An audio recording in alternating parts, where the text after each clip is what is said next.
The banquet hall glowed under the flicker of crystal chandeliers, the air thick with the scent of roses and roasted meat. Guests laughed, clinking glasses, unaware that the main course, the dish that would silence their chatter, was not what it seemed. On a silver platter, veiled by delicate garnishes, lay something grotesque, something unthinkable, a secret carved from the depths of a shattered mind.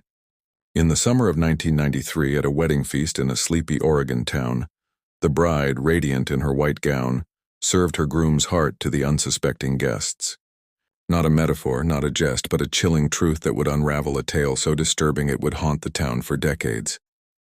Picture the scene. The bride, Emily Carver, her smile as sharp as a blade, raising a glass to toast her new husband, who was nowhere to be seen. The guests savored the dish, praising its tenderness, oblivious to the horror they were consuming. What could drive a woman to such an act? Was it love twisted into madness, or a darker force lurking beneath her serene facade? This is not just a story of a wedding gone wrong.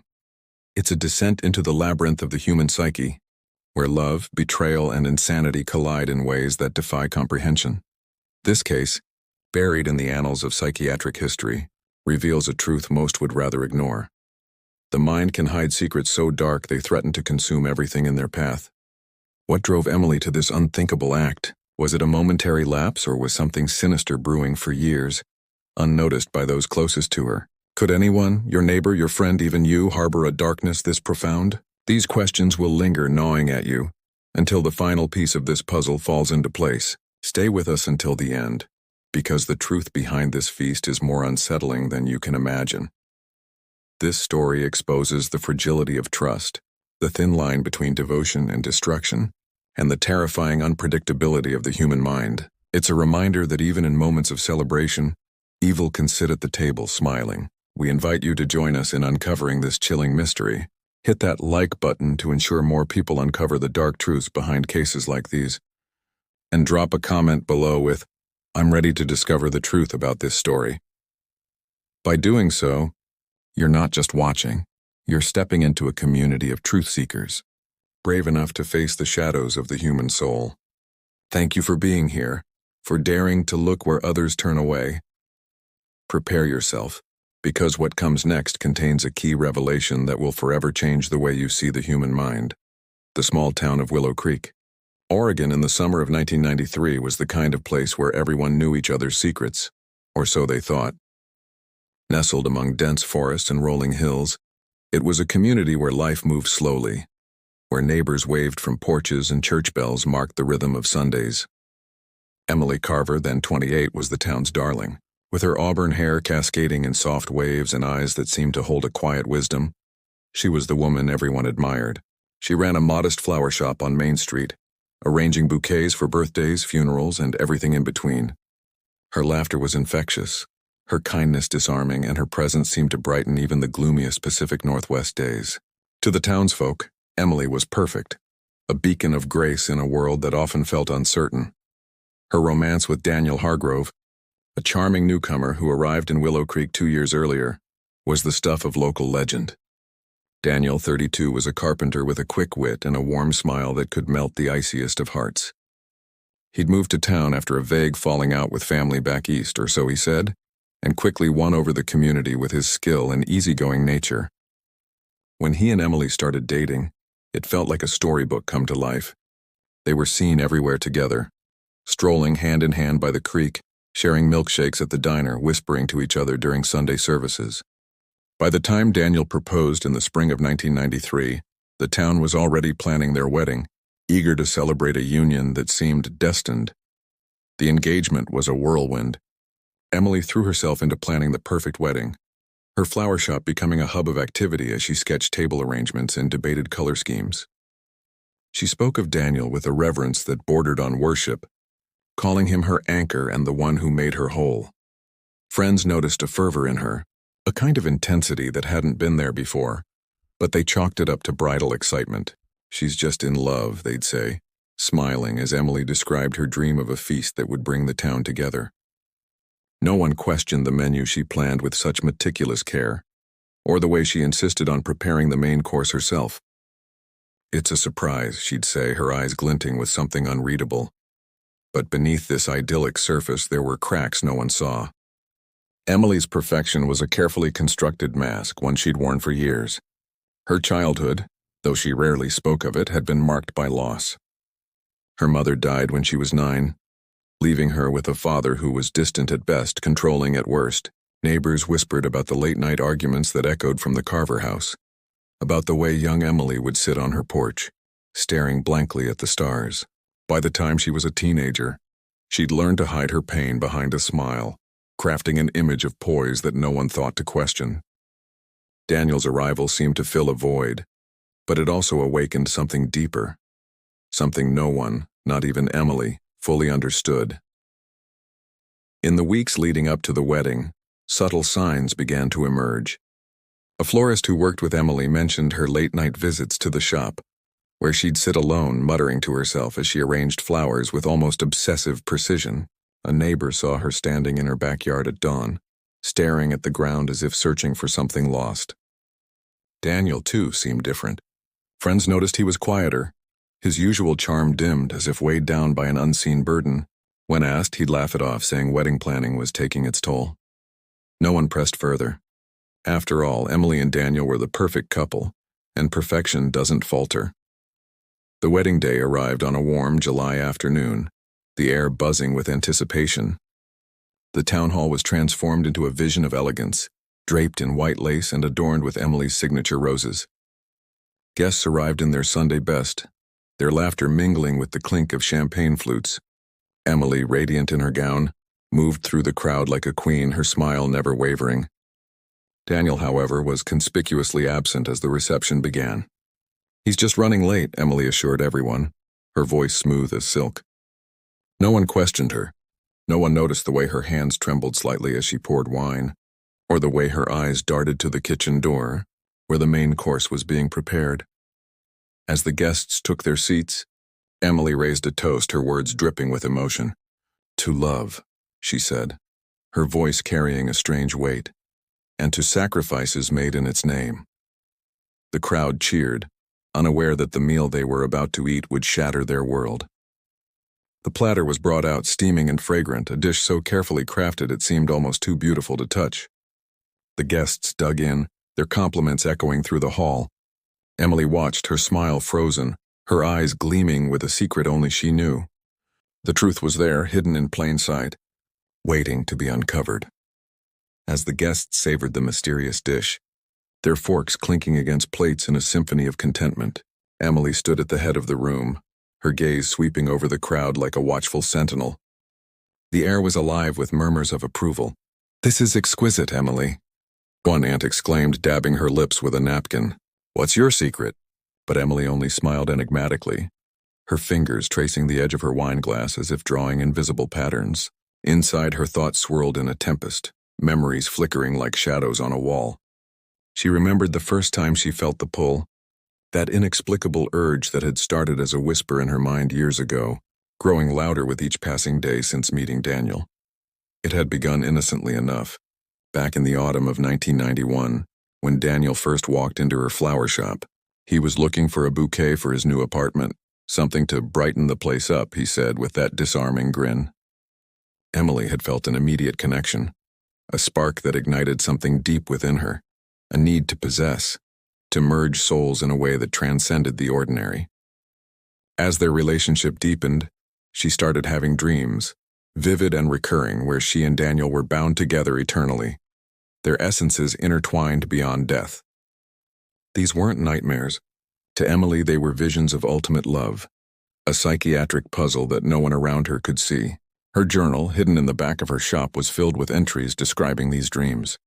"He is mine and I am his. Nothing can separate us, not even the veil between worlds." In the months leading to the wedding, these visions intensified. Emily began to interpret everyday occurrences as signs. A wilted rose in a bouquet meant betrayal. A storm cloud on a clear day signaled impending loss. She confided in no one, not even Daniel, who noticed her growing detachment but attributed it to stress. "You're just nervous about the big day," he'd say, pulling her close. But Emily's mind was fracturing, unseen fractures that widened with each sign. She visited the town library late at night, poring over books on psychology and ancient rituals, searching for validation of her beliefs. One book, an obscure text on delusional disorders, described cases where individuals believed in symbolic unions through extreme acts, but Emily saw it not as illness but as enlightenment. On the eve of the wedding, alone in her childhood home, Emily experienced what she later described to investigators as a revelation. She sat in the dim light of her bedroom, surrounded by wedding mementos, when a voice, soft, insistent, whispered that true love required sacrifice, not of material things but of the self. Daniel, she convinced herself, was drifting away, his spirit needing to be anchored to hers forever. The idea took root, blossoming into a plan that felt as natural as breathing. She prepared everything with care, her actions methodical, driven by a logic that existed only in her fractured reality.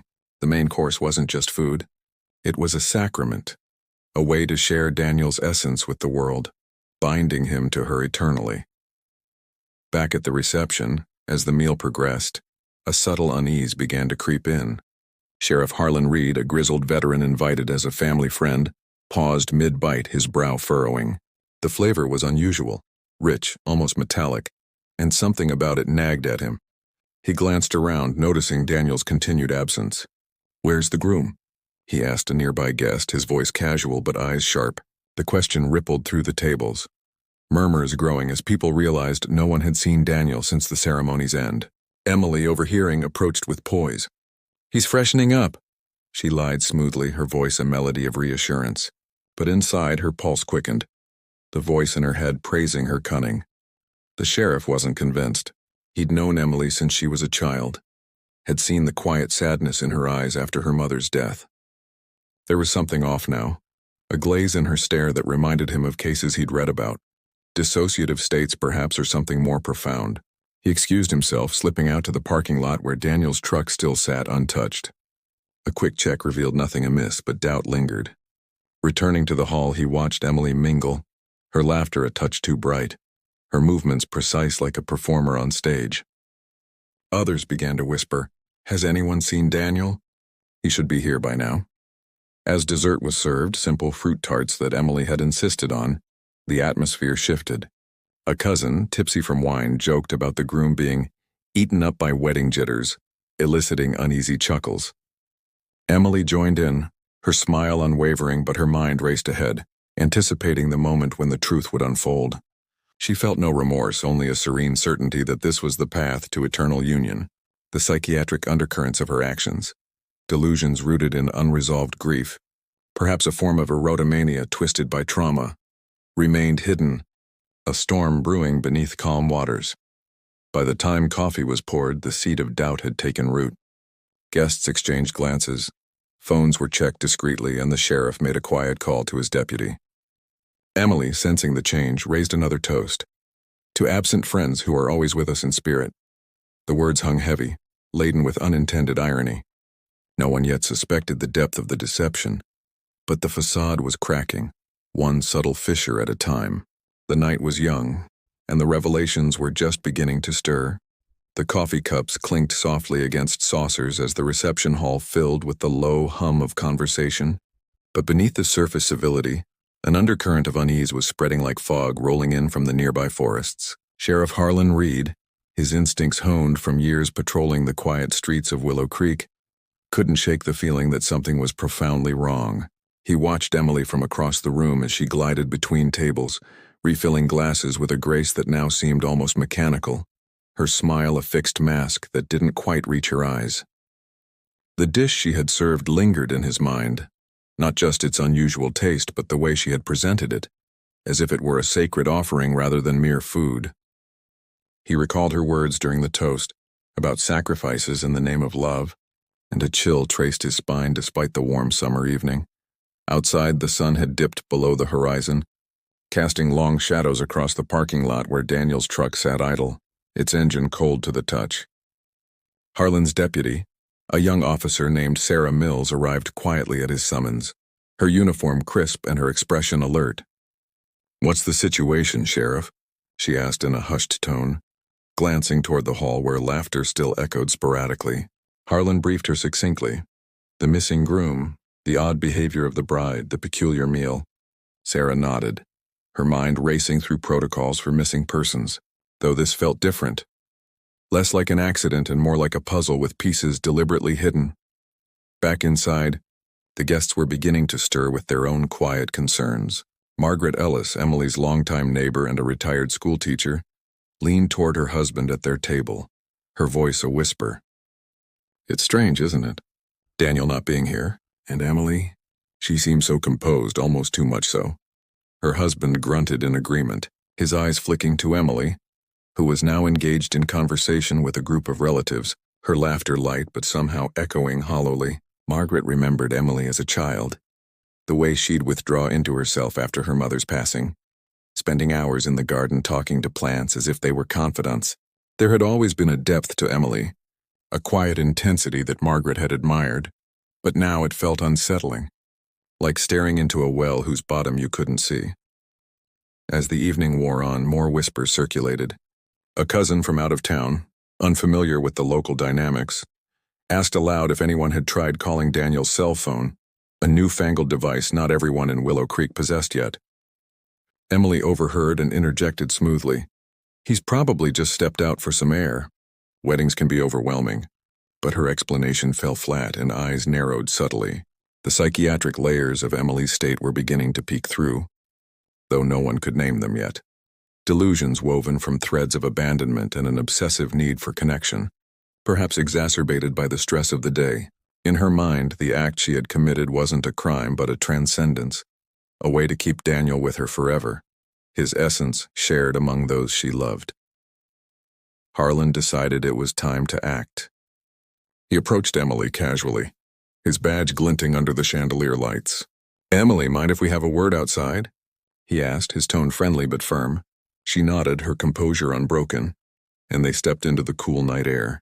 The forest loomed nearby, its trees whispering secrets in the breeze. "Where's Daniel, really?" Harlan pressed gently. Emily's eyes met his, calm and unblinking. "He's here, Sheriff. In spirit, in all of us." The answer sent a ripple of alarm through Harlan. It was evasive, poetic in a way that didn't fit the moment. He probed further, asking about their last conversation, but Emily's responses were vague, laced with references to eternal bonds and unbreakable love, phrases that hinted at a detachment from reality. Meanwhile, inside, Sarah began discreet inquiries among the guests. She spoke to Daniel's best man, a colleague from the carpentry shop, who admitted Daniel had seemed preoccupied in the days leading up. He mentioned Emily was acting strange, obsessive about the wedding details, the man confided. "But we thought it was just nerves."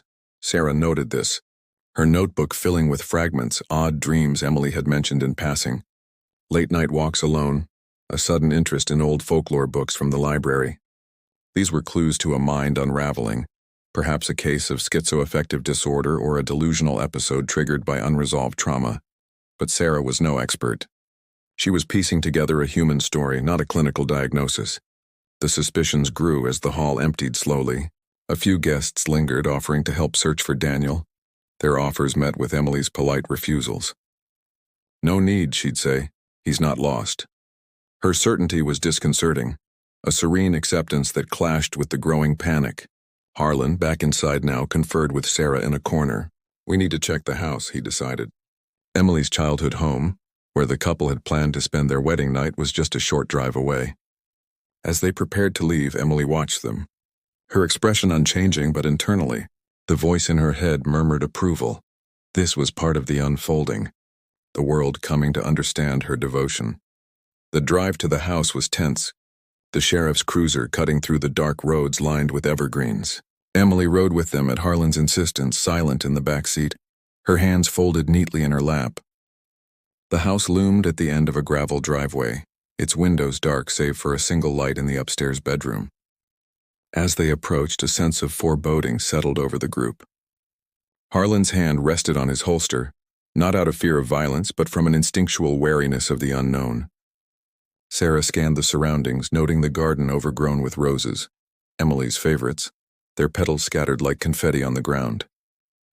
Inside, the house was immaculate, a testament to Emily's meticulous nature. The living room held wedding gifts stacked neatly, the kitchen counters spotless. But upstairs in the bedroom, the air felt heavier. The bed was made, untouched, and on the nightstand sat Emily's journal, open to a page filled with fervent writings about unity and sacrifice. Harlan picked it up carefully, his eyes widening at the intensity of the words. Descriptions of dreams where separation was impossible, where love demanded complete merging. Emily stood in the doorway, watching without protest. "It's all there," she said softly. "The truth of us." Sarah, exploring the adjoining bathroom, noticed a faint metallic scent, but nothing overt.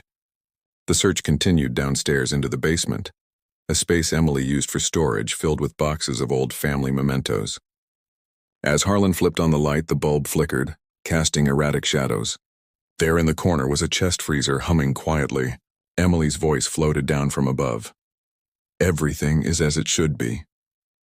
Harlan approached the freezer, his heart pounding with a mix of dread and curiosity.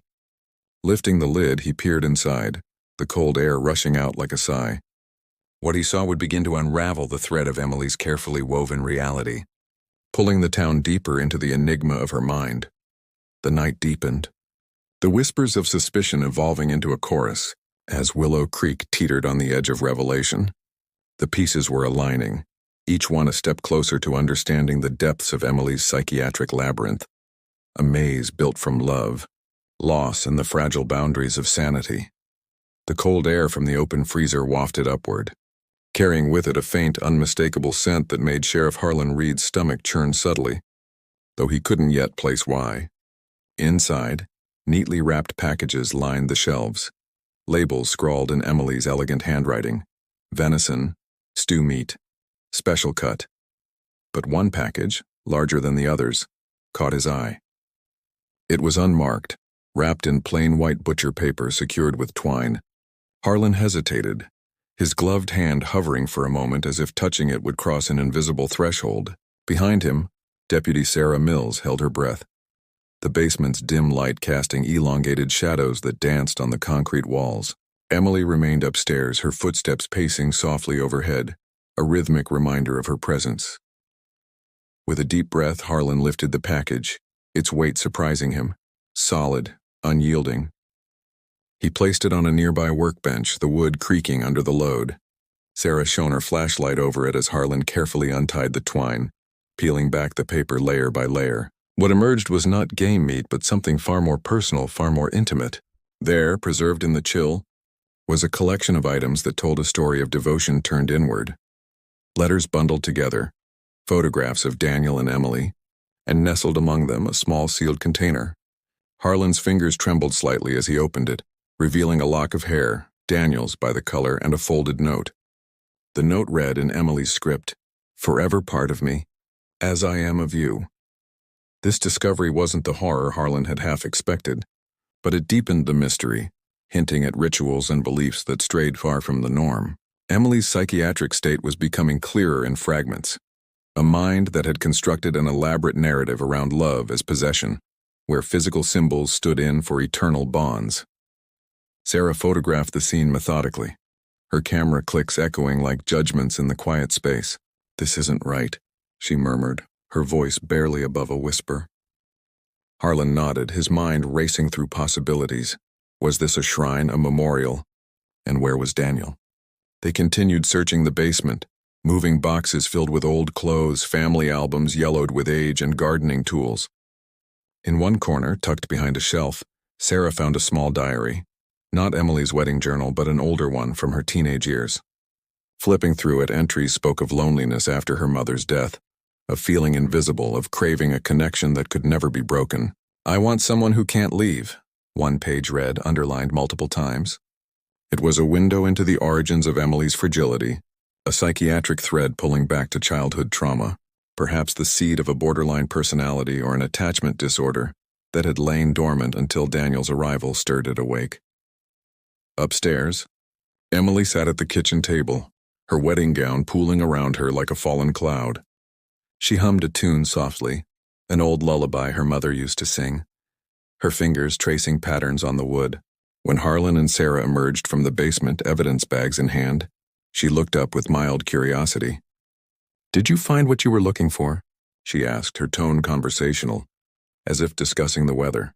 Harlan sat across from her, his face etched with concern. "Emily, we need to talk about Daniel. Really talk." She tilted her head, a small smile playing on her lips. "He's not gone, Sheriff. He's here," she said, placing a hand over her heart. "And in everyone who shared the feast." The words hung in the air. A puzzle piece that didn't fit yet. Harlan pressed gently, asking about the package in the freezer. Emily's eyes lit up with a fervor that unsettled him. "Those are keepsakes," she explained. "Reminders of our bond. Love isn't just words or rings. It's deeper, eternal." Her explanation veered into the abstract, speaking of souls merging, of sacrifices that transcended the physical.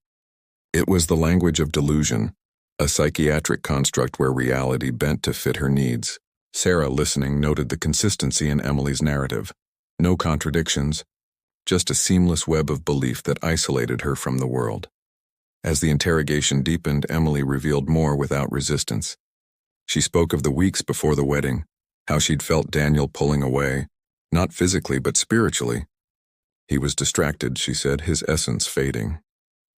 In her mind, the only way to anchor him was through a ritual she'd devised, inspired by ancient tales she'd read.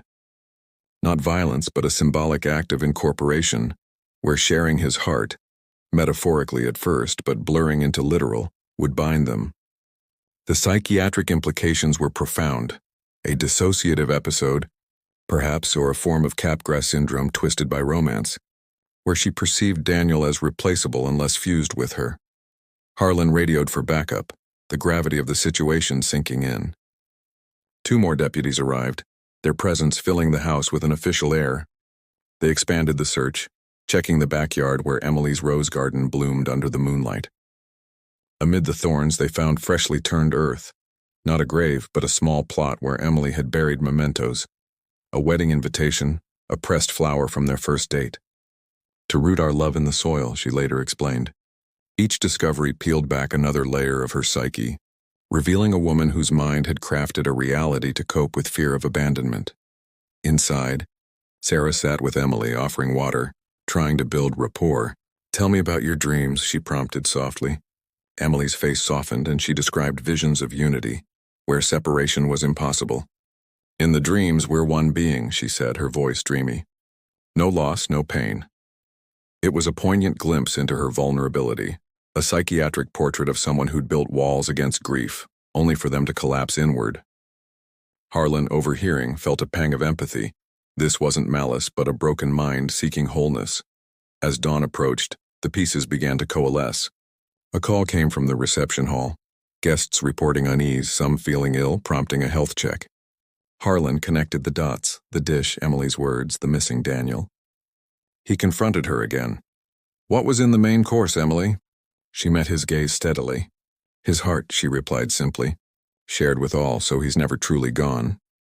The admission was calm, devoid of drama, but it sent shockwaves through the room. Not literal, investigators would later clarify, but a preparation symbolizing it.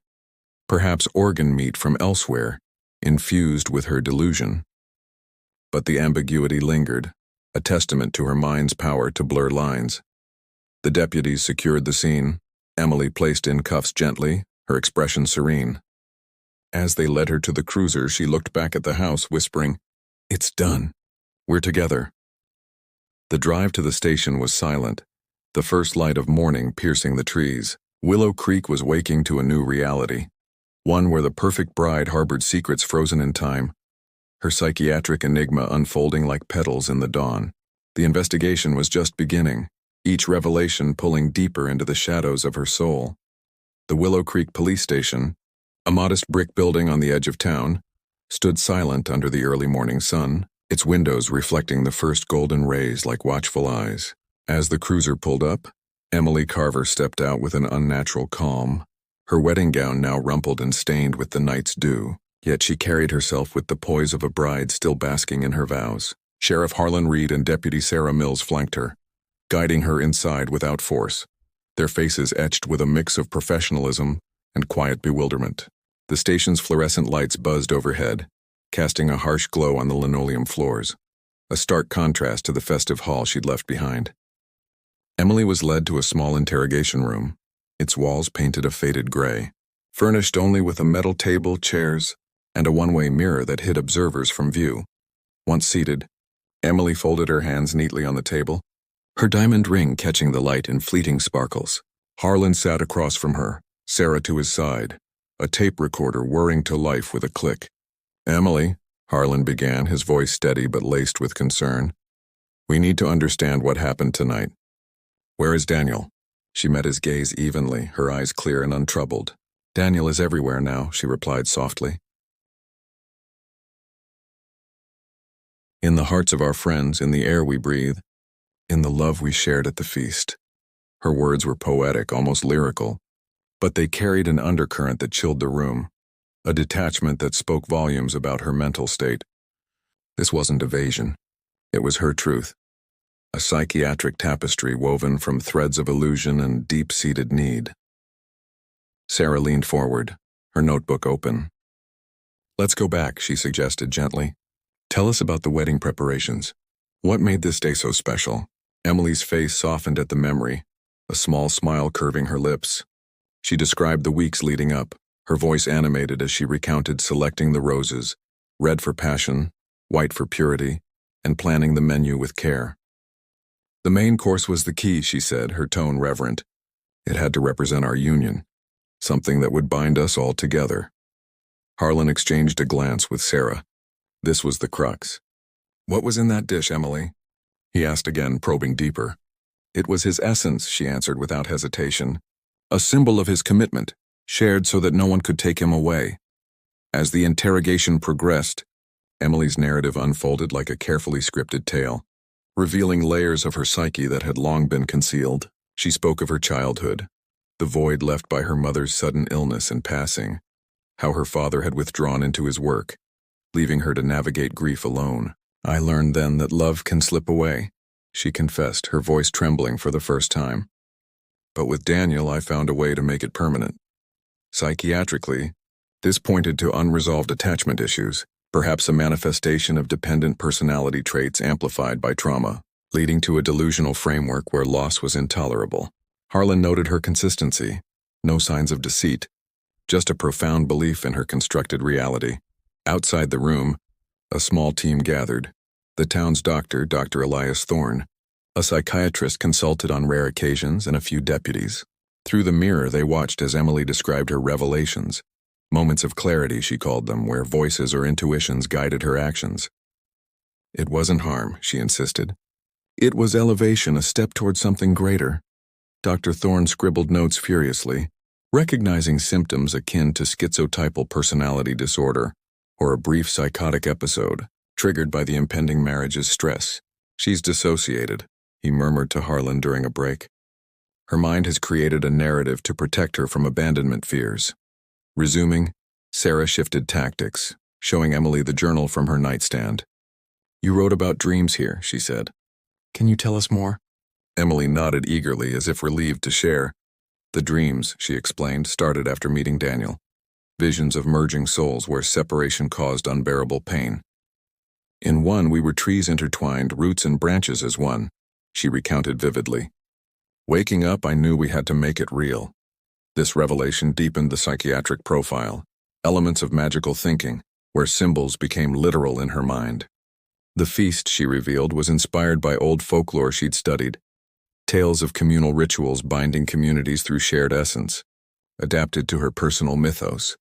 Harlan pressed on the specifics of Daniel's whereabouts, his patience wearing but his approach empathetic. "Emily, we searched the house. There's no sign of him." She leaned back, serene. "Because he's not there in body anymore. But search your own hearts, you'll find him."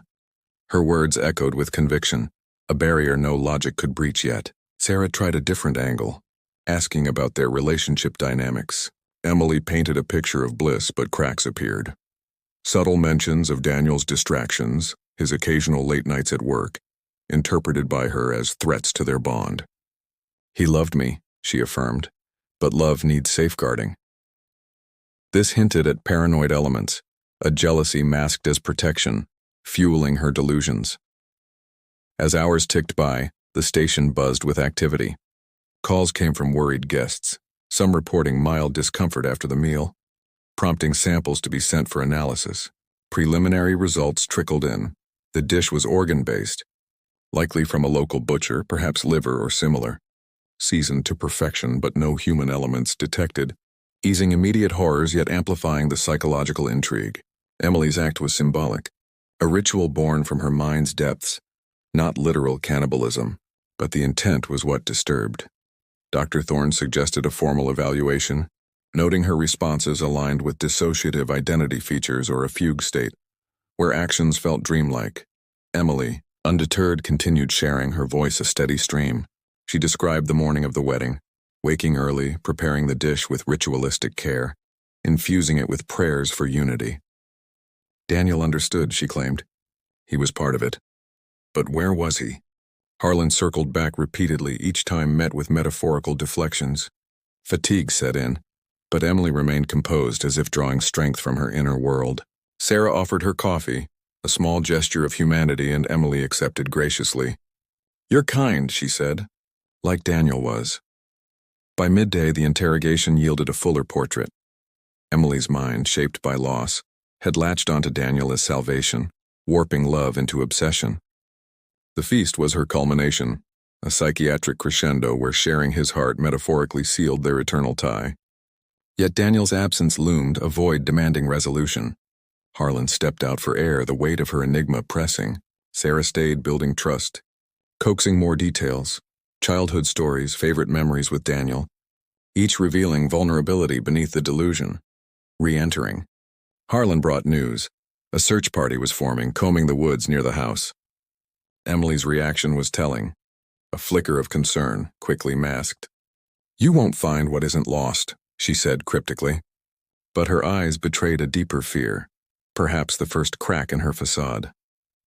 Dr. Thorne observed, hypothesizing her state as a protective mechanism, shielding her from a truth too painful to face. The day wore on, questions looping, answers poetic, the room a crucible for unveiling her soul's shadows. As evening approached, a breakthrough loomed. A deputy rushed in with a find from the garden, a hidden box beneath the roses containing letters, Daniel's handwriting, expressing doubts about the marriage. "I need space," one read. Emily's face paled upon hearing. "He didn't understand yet," she whispered. This was the trigger, the spark igniting her plan. The psychiatric puzzle sharpened, rejection phobia escalating to a delusional response. With this, the interrogation shifted, empathy guiding toward truth. Emily, cornered by her own words, began to unravel subtly, her serene mask slipping as reality intruded. The station's clock ticked relentlessly, each second peeling away illusions. Willow Creek held its breath, the bride's secret thawing under scrutiny, revealing not monstrosity but a fractured human desperately clinging to love's illusion. The unfolding continued, drawing closer to the core of her enigma. The letters lay spread out on the interrogation room table like scattered leaves from a forgotten autumn, each one a testament to the unraveling threads of a relationship that had seemed unbreakable. Daniel's handwriting, neat and deliberate, filled the pages with words that now echoed with unintended finality. Expressions of doubt, pleas for understanding, admissions of feeling trapped in the intensity of Emily's love. "I need time to breathe," one letter read, dated just a week before the wedding. "Your devotion is overwhelming, Emily. It's like I'm losing myself in us." Harlan read them aloud slowly, his voice measured, watching for reactions. Emily's eyes flickered over the papers, her fingers twitching as if to reach out and reclaim them. But she remained still, her face a canvas of quiet resignation. As the words hung in the air, Emily's composure began to show faint cracks like fine lines in porcelain under stress. She shifted in her chair, the metal scraping softly against the floor, and for the first time since her arrival at the station, a shadow of uncertainty crossed her features. "He didn't mean it," she murmured, more to herself than to the officers. "It was just fear talking. Love scares people sometimes." Sarah nodded empathetically, encouraging her to continue. "What happened after you found these letters?" she asked, her tone soft, inviting confession without demand. Emily's gaze drifted to the wall, as if seeing through it to memories playing out in her mind's theater. It had been a rainy evening, 2 weeks before the wedding, when Emily discovered the letters tucked away in Daniel's workbench drawer at his carpentry shop. She'd gone there to surprise him with dinner, her heart full of anticipation, but found the place empty. Tools silent. Curiosity led her to snoop, a habit born from her growing anxieties, and the discovery hit like a sudden storm. Reading the words, drafted but unsent, felt like a betrayal, a crack in the foundation of their shared world. In her mind, twisted by the psychiatric undercurrents of her unresolved past, these weren't just doubts, they were harbingers of abandonment, echoes of her mother's sudden departure from life, her father's emotional retreat.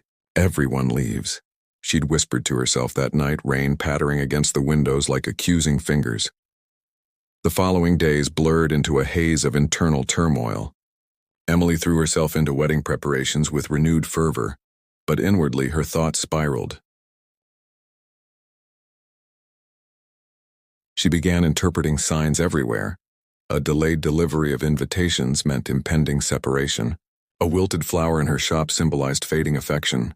Her journal entries from that period, later reviewed by Dr. Thorne, revealed a escalating delusion, pages filled with plans to secure their bond, references to ancient bonding rituals where partners shared essences to prevent loss.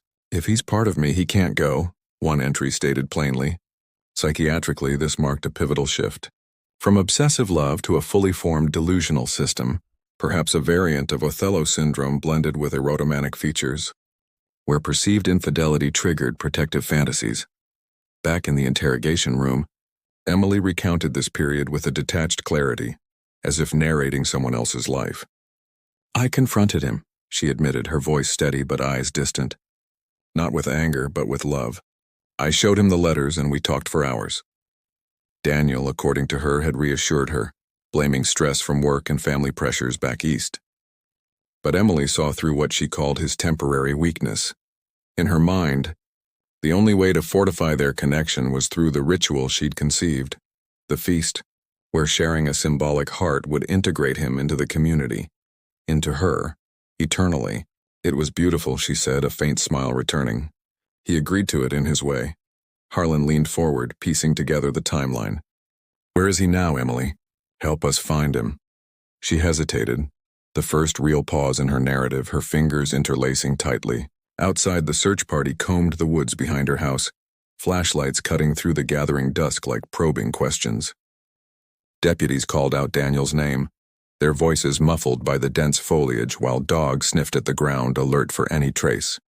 The forest, a place Emily and Daniel had often hiked, now felt like an extension of her psyche, tangled, shadowy, full of hidden paths. One deputy stumbled upon a small clearing, a spot where the couple had picnicked, and found remnants, a carved wooden heart, initials E&D entwined, weathered by time. Dr. Thorne, observing from behind the mirror, conferred with Harlan during another break. "She's protecting herself," he explained. "The delusion is her shield against the pain of rejection. If Daniel left, it would shatter her world, so she's rewritten it." Harlan nodded, returning to the room with fresh resolve. He presented Emily with a map of the area, pointing to familiar spots. "Did you go anywhere special that day?" Emily's eyes lingered on the forest trail, a flicker of something, regret, fear passing through. "We walked there," she whispered, "to talk about forever." Inspired by this, the search intensified. Radio chatter buzzed with updates. Footprints found near the creek, a discarded jacket matching Daniel's description. The town, now fully awake to the drama, buzzed with rumors. Calls flooded the station from concerned citizens offering tips, recollections of seeing the couple argue quietly in public. Margaret Ellis phoned in, remembering a conversation where Emily spoke cryptically about making sure he stays. These fragments painted a picture of a relationship strained by Emily's intensity, her psychiatric fragility amplifying normal tensions into something profound. As night deepened, Emily's resolve wavered further. Sarah offered her a blanket, a gesture of comfort, and Emily clutched it like a lifeline. "He didn't leave me," she insisted, but her voice cracked. "I made sure." The ambiguity of her words sent Harlan back to the evidence, the freezer packages now analyzed, innocent meats, but labeled with emotional significance in her mind. The special cut was veal heart, purchased from the butcher, prepared as the symbolic dish. No foul play, but the delusion made it real for her. Psychiatrically, this was a case of shared psychotic disorder inverted. Emily imposing her reality on the feast, believing it bound Daniel. A breakthrough came via radio. Daniel found, alive but disoriented, in a cabin deep in the woods, a family property he'd mentioned vaguely. He'd retreated there on the wedding morning, overwhelmed, leaving a note Emily had intercepted and hidden. "I need space," it read, echoing the letters. He'd been there since, contemplating, unaware of the unfolding chaos. The relief was palpable, but tempered by the tragedy of Emily's breakdown. As deputies brought him in, Emily was informed gently. Her reaction was a mix of joy and sorrow. "See? He's here," she said, tears welling. But the delusion lingered, her mind struggling to reconcile. Daniel's arrival shifted the dynamic. Pale and confused, he corroborated parts. The arguments, her growing obsession, his decision to step back temporarily. "I love her," he said wearily. But it was too much. Psychiatrically, Emily's case crystallized a profound attachment disorder, exacerbated by trauma, leading to this elaborate ritual as coping. Dr. Thorne recommended immediate evaluation, hospitalization for assessment. Emily, hearing this, nodded slowly, the weight of reality settling. "Maybe now we can be together properly," she murmured, her voice fading into acceptance. The station hummed with resolution's energy, paperwork beginning, calls to family. Willow Creek breathed a collective sigh, the bizarre feast now a tale of mental fragility rather than horror. Yet echoes remained, questions about how close the edge Emily had teetered, her mind's echoes of abandonment shaping a wedding into a psychiatric odyssey. The night waned, revelations paving the way for understanding, healing perhaps on the horizon. The Willow Creek Community Hospital, a modest facility perched on the town's outskirts, became the next stage in Emily's unfolding saga as the sun rose higher, casting long shadows through its sterile corridors. Dr. Elias Thorne, the psychiatrist who'd observed her interrogation, arranged for an immediate evaluation, his face a mask of professional detachment, masking genuine concern. Emily was transferred there quietly, away from the station's bustle, her wedding gown replaced with a simple hospital robe that hung loosely on her frame. Daniel, still reeling from his isolation in the cabin, followed in a separate vehicle, his expression a mix of relief and confusion. The hospital's psychiatric wing, a quiet annex with soft lighting and padded rooms, felt like a sanctuary compared to the night's chaos, a place where minds could be probed without judgment. Upon arrival, Emily was settled into a private room, its walls painted in calming blues, a single window overlooking the forest that had hidden Daniel. Dr. Thorne entered with a gentle knock, carrying a clipboard and a recorder, Sarah accompanying as a familiar face to ease the process. "Emily," he began, his voice warm and unhurried. "We're here to understand. No rush, just talk." She nodded, sitting on the bed's edge, her hands clasped in her lap. The evaluation started slowly with basic questions about her history, building trust. But as the conversation deepened, the veil over her memories began to lift, revealing layers of pain that had shaped her psychiatric landscape. Emily spoke first of her childhood, recollections flowing like a river long dammed. Her mother, Clara, had been a vibrant woman, a school teacher with a love for stories and gardens much like Emily's flower shop. "She taught me about roots," Emily said, her eyes distant, "how they hold everything together." But Clara's death in 1974, when Emily was 9, wasn't the simple illness the town believed. Emily revealed in halting words that Clara had struggled with shadows in her mind, episodes where she'd withdraw, speaking to unseen presences, convinced they were family spirits. "Father said it was tiredness," Emily continued, "but I saw her change. One day she was gone. Psychiatrically, this hinted at hereditary factors, perhaps schizophrenia or bipolar traits passed down, manifesting in Emily as delusional attachments. Dr. Thorne noted this carefully, probing gently. "Did you ever feel those shadows?" Emily paused, her fingers tracing invisible patterns on the bedsheet. "Sometimes," she admitted. "After she left, I heard whispers telling me to hold on tight to what I love." These were early signs, dismissed as childhood imagination, but now reframing her life as a prelude to the wedding's events. Sarah, listening, recalled town gossip about Clara. Whispers of odd behavior, late-night walks, but nothing concrete. The evaluation uncovered more. Emily's father, stern and pragmatic, had suppressed these stories, fearing stigma, leaving Emily to internalize the loss without support. He said, "We don't talk about weaknesses," she whispered, a tear escaping. As the session progressed, Daniel was brought in briefly, under supervision, a reunion charged with emotion. He sat across from her, his hands fidgeting. "Emily, I didn't mean to hurt you," he said softly. "I just needed time." Her eyes met his, a spark of her old fervor returning. "But now you're here." The feast worked. Daniel glanced at Dr. Thorne, uncertain, but the doctor encouraged dialogue. This interaction peeled back another layer. Emily's delusion persisted, viewing Daniel's return as validation of her ritual, not coincidence. Psychiatrically, this resilience spoke to the depth of her construct, a defense so robust it adapted to new information, incorporating it into her narrative. Outside, the town grappled with the news. Word spread quickly.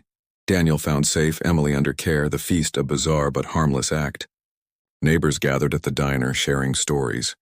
Margaret Ellis recalled Emily's teenage years, how she'd collect mementos from friends, keeping them in boxes to remember. She was always afraid of forgetting, Margaret said. These anecdotes, once charming, now painted a portrait of latent obsession, psychiatric seeds sown early. Harlan fielded calls, assuring the community while coordinating with experts. A state psychologist was en route, bringing specialized tools for deeper assessment. Back in the room, Dr. Thorne delved into Emily's dreams, those vivid visions that had guided her actions. "Tell me about the merging," he prompted. Emily described them in detail. Worlds where bodies and souls intertwined, no boundaries, eternal unity. "It started after Mother," she revealed. "In the dreams, she came back part of everything." This connection illuminated the origins. Her mother's shadows, perhaps genetic. Emily's delusions a echo, amplified by Daniel's perceived wavering. Thorne hypothesized a schizoaffective component, where mood and thought intertwined, grief morphing into fixation. The evaluation extended into the afternoon, breaks allowing Emily rest. During one, she sketched on provided paper, roses entwined with hearts, symbols of her inner world. Daniel visited again, their conversation tentative, rebuilding bridges. "I want to help," he said. Emily smiled faintly. "You already have. You're part of me now." Her words, poignant yet unsettling, underscored the psychiatric challenge, dismantling the delusion without shattering her. Thorne consulted with colleagues via phone, discussing similar cases, women whose traumas led to symbolic acts, preserving love through ritual. As evening fell, more memories surfaced. Emily spoke of a high school sweetheart. A brief romance ended abruptly when he moved away. "I kept his letters, buried them in the garden," she confessed, "to keep him close."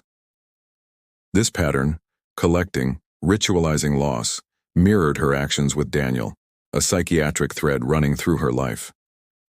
Thorne noted parallels to hoarding behaviors in OCD spectra, blended with delusional elements. Sarah, empathetic, shared a story of her own loss, fostering connection. "It's okay to let go," she said. Emily pondered this, a seed of doubt planted. The hospital buzzed quietly, nurses monitoring, the forest outside whispering as if in sympathy. Daniel stayed nearby, grappling with guilt. His retreat had triggered the cascade, unaware of her fragility. "I should have seen," he told Harlan later. The sheriff nodded.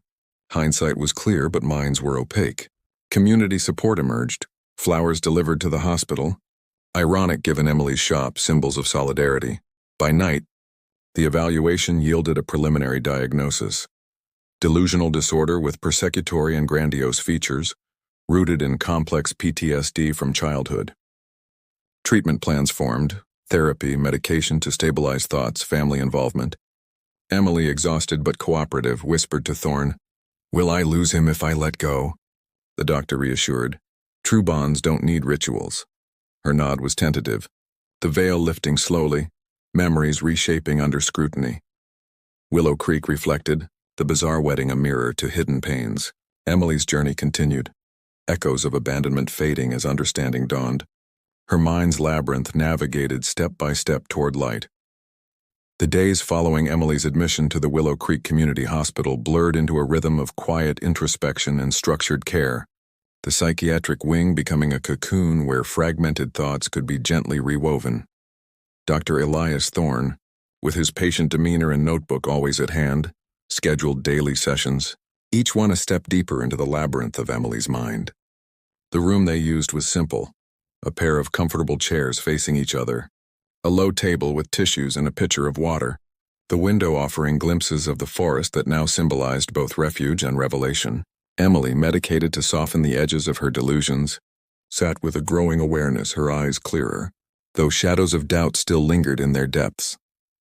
In the first session post-diagnosis, Thorne began with open-ended questions, allowing Emily to guide the flow. "How do you feel about Daniel's return?" he asked, his tone neutral. Emily leaned back, fingering the hem of her robe. "It's like a dream waking up," she replied thoughtfully. "Part of me still believes the feast kept him here, but I see now it was my fear speaking." This admission marked a pivotal shift. The medication, a mild antipsychotic combined with therapy, helping to dismantle the delusional scaffolding. Psychiatrically, her progress aligned with treatment for delusional disorder, gradual reality testing, where beliefs were challenged not with confrontation, but with empathetic exploration. Thorne nodded encouragingly, noting her insight as a positive sign. As sessions progressed, Emily delved into her family's history, threads that had tangled her psyche. She spoke more about her mother Clara's shadows, recalling specific incidents. Clara whispering to empty rooms, convinced ancestors watched over them. Periods of elation followed by deep withdrawals. "I thought it was magic," Emily confessed. Stories she told to make life enchanting. But Thorne helped reframe these as symptoms, likely undiagnosed bipolar or schizoaffective disorder, genetic predispositions that echoed in Emily's own experiences. "It's not weakness," he assured, "but a part of your biology we can manage." This understanding brought relief, a lifting of inherited shame, allowing Emily to view her actions not as monstrosity, but as a cry from a burdened mind. Daniel visited regularly, their interactions supervised at first, evolving into unguarded conversations. In one they sat in the hospital garden, roses blooming nearby in ironic symmetry. "I was scared," Daniel admitted, his voice low. "Your love felt like a wave I couldn't swim against." Emily listened, tears tracing her cheeks. "I drowned you in it," she acknowledged. These exchanges fostered mutual understanding. Daniel learning about her traumas, Emily recognizing his boundaries. Psychiatrically, this was couples therapy interwoven, addressing codependency patterns where her attachment fears met his avoidance tendencies. Thorne observed from afar, pleased with the budding empathy. The community of Willow Creek, initially stunned by the events, began weaving its own recovery. The flower shop, closed since the wedding, was tended by neighbors. Margaret Ellis organizing volunteers to water plants, arrange displays. "Emily's blooms brought joy," Margaret said at a town meeting. "Now we return it." Rumors softened into support, with cards and well wishes arriving daily. The sheriff's office fielded inquiries, Harlan emphasizing education over sensationalism. Mental health touches us all. A local support group formed, sharing stories of hidden struggles, turning the bizarre feast into a catalyst for openness. Back in therapy, Emily explored coping mechanisms, Thorne introducing cognitive behavioral techniques. "When the whispers come," he guided, "question them. Is this fact or fear?" Emily practiced, journaling her thoughts, distinguishing delusion from reality. One entry read, "The feast was my ritual, but love isn't possession, it's choice." Progress was uneven. Setbacks occurred, like a night where old dreams resurfaced, convincing her momentarily that Daniel was slipping away. But medication adjustments and emergency sessions steadied her, building resilience. Psychiatrically, this phase targeted symptom management, reducing the grandiose elements while bolstering self-esteem eroded by years of isolation. Family dynamics shifted too. Emily's father, long distant, visited hesitantly, his stoic facade cracking. "I failed you and your mother," he admitted in a tearful session with Thorne. "I buried it all." This confrontation unearthed buried grief, allowing healing. Emily forgave gradually, understanding his own pains, loss of his wife, fear of stigma. "We're all tangled," she said softly. Thorne facilitated these reunions, noting hereditary patterns, recommending genetic counseling for awareness. not alarm. As weeks turned to a month, Emily's discharge loomed, conditional on continued outpatient care. She and Daniel discussed their future tentatively. No rushed recommitments, but a promise to rebuild slowly. Separate but together, Daniel suggested, a phrase that resonated. Emily nodded, her mind clearer, delusions fading like morning mist. The hospital staff prepared her transition. Medication regimen, therapy schedule, support network. Sarah, the deputy, visited as a friend, sharing coffee and stories, reinforcing community ties. The town prepared too. A quiet gathering planned, not a feast but a picnic in the park, symbolizing renewal. Emily's shop reopened under her guidance. Flowers arranged with new meaning. Resilience, growth. Psychiatrically, her case became a study in recovery. From acute episode to managed condition, highlighting early intervention's power. Thorne presented anonymized findings at a conference emphasizing compassion over curiosity. In a final inpatient session, Emily reflected on the wedding day. "I thought I was saving us," she said, "but I was hiding from loss." Thorne smiled. "And now I face it," she replied, a quiet strength emerging. The veil fully lifted, memories integrated, not erased. Discharge day arrived with cautious optimism. Emily stepping out into sunlight, Daniel by her side. The forest whispering encouragement. Willow Creek embraced her return. The bizarre chapter closing. Lessons etched in collective memory. Emily's journey, from delusion's depths to recovery's threads, illuminated the human mind's capacity for mending, one careful stitch at a time. The autumn leaves began to turn in Willow Creek, painting the landscape in hues of amber and crimson, a visual echo of the changes unfolding in Emily Carver's life. Discharged from the hospital after 6 weeks of intensive care, she returned to her childhood home not as the fractured bride of that fateful July day, but as a woman tentatively stepping into a new chapter. The house, once a repository of hidden pains, now felt lighter, windows thrown open to let in the crisp air, the garden tended with fresh purpose. Daniel had moved back in gradually, their cohabitation a careful dance of rediscovery, guided by weekly therapy sessions with Dr. Thorne. The town watched from a respectful distance, their initial whispers of scandal evolving into nods of quiet support, a community learning alongside her about the nuances of mental fragility. Emily's days settled into a routine designed to nurture stability. Mornings started with meditation in the garden, where she'd sit among the roses, breathing deeply, grounding herself in the present. "Feel the earth," Dr. Thorne had instructed. "Let it anchor you." She'd trace the petals, reminding herself that beauty could exist without possession, that love bloomed freely.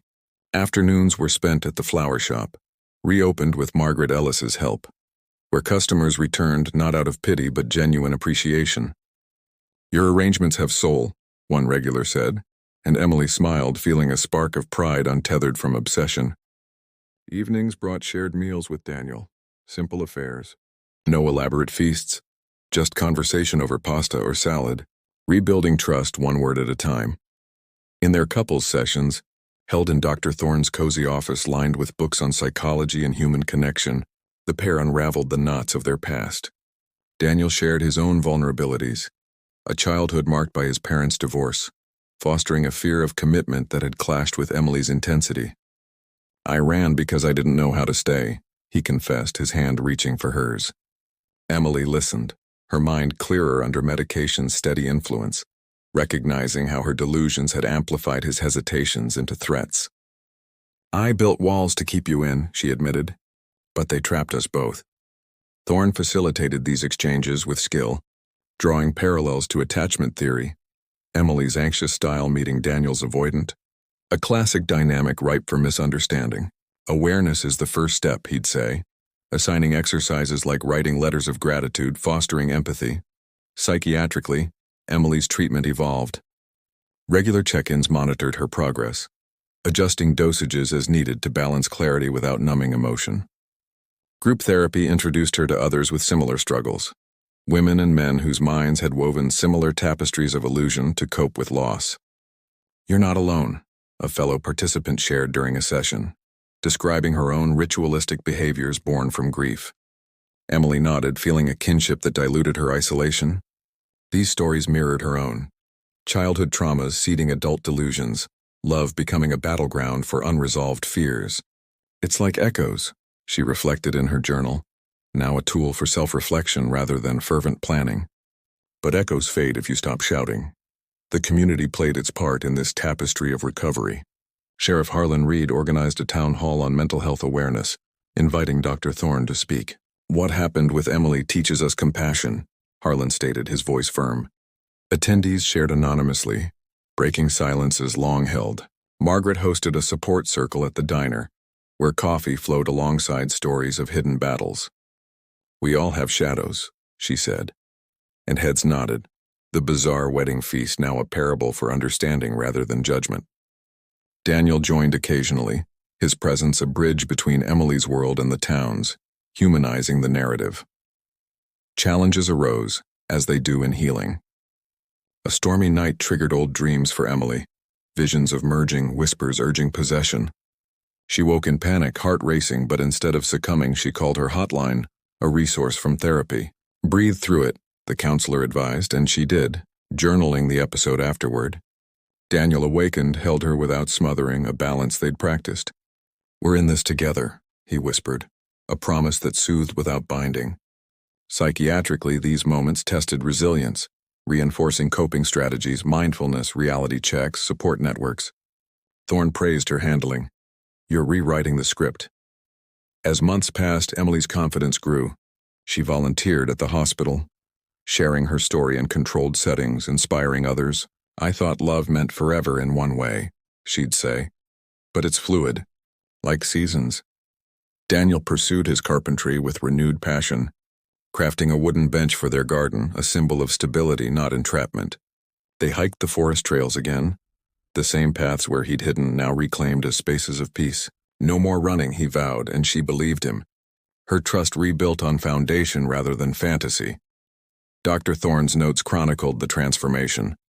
From acute delusion to managed condition, Emily exemplifying recovery's possibility. Her case underscores environment's role, he wrote. Community support amplifying individual effort. Genetic testing confirmed hereditary links, informing preventive measures for future generations, though Emily had no children yet. Discussions of family hovered, tentative, a horizon not rushed. One crisp afternoon, Emily and Daniel renewed their vows privately, in the garden under falling leaves. No guests, no feast, just words of commitment, rings exchanged anew. "I choose you every day," they said in unison, a whispered promise echoing authenticity. The town learned later, celebrating quietly, the event a full-circle moment. Willow Creek transformed subtly, the summer's enigma fostering empathy. Emily's shop thrived, arrangements carrying messages of hope. Nights found her stargazing, no longer seeking signs but appreciating mystery. The mind is vast, she'd muse, but so is healing. The story, once shrouded in disturbance, now whispered of redemption. Threads of promise weaving a future unbound by past shadows. As the seasons cycled onward in Willow Creek, the story of Emily Carver and her ill-fated wedding feast settled into the town's collective memory, like a faint scar, visible under certain lights, a reminder of vulnerabilities that lie just beneath the surface of everyday lives. Years after that summer of 1993, Emily stood in her flower shop, arranging bouquets with hands that no longer trembled, her mind a garden carefully tended, free from the invasive weeds of delusion. Daniel, by her side in ways that honored both their individualities, had become a partner in true equilibrium. Their bond forged not through rituals of possession but through the quiet fires of mutual understanding and forgiveness. The psychiatric odyssey that had begun with a symbolic act of desperation had evolved into a testament to the human capacity for renewal, showing how even the most tangled psyches could find paths to clarity when met with compassion and insight. Reflecting on this case, one cannot help but ponder the profound fragility of the human mind, a delicate instrument tuned to the harmonies of love and loss, yet capable of dissonant symphonies when discord strikes. Emily's journey illuminates a disturbing truth. Within each of us resides a potential for shadows, echoes of past traumas that can whisper deceptions so convincing they reshape reality itself.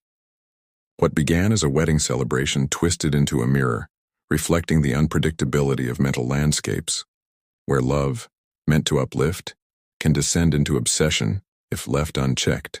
This narrative, drawn from the darker corners of psychiatric history, akin to those chronicled in tales of American enigmas, serves as a cautionary whisper.